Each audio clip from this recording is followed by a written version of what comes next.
சமந்தா நடிகர் நாகசதன்யாவை கடந்த 2017ஆம் ஆண்டு திருமணம் செய்து கொண்டார். 4 ஆண்டுகள் திருமண வாழ்க்கைக்கு பின் நாகசதன்யாவிடம் இருந்து விவாகரத்து பெற்றார். தற்பொழுது நாகசதன்யா ஷோபிதாவை திருமணம் செய்ய தயாராகிவிட்டார். சமந்தா சினிமாவில் மீண்டும் கவனம் செலுத்த ஆரம்பித்தார். விவாகரத்திற்கு பின் சமந்தாவிற்கு மயோசிடிஸ் பாதிப்பு இருந்தது. இதனைத் தொடர்ந்து நடிப்பிலிருந்து ஓராண்டு காலத்திற்கு ஓய்வை அறிவித்திருந்த சமந்தா மீண்டும் களத்தில் இறங்கியுள்ளார். தற்பொழுது இவர் நடிப்பில் சிட்டாட்டல் வெப் தொடர் வெளியாகி கலவையான விமர்சனங்களை பெற்று வருகிறது. சிட்டாட்டல் ஹனிபனி என்ற பாலிவுட் வெப் தொடரிலும் நடித்துள்ளார்.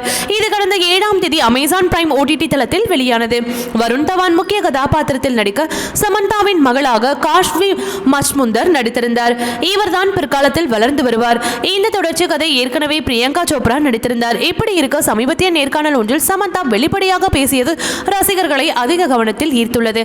அதில் அவர் தாயாவது குறித்து பேசியிருந்தார். தாயாக வேண்டும் என்ற ஆசை எனக்கு உள்ளது. அது மிகவும் அழகான அனுபவம்.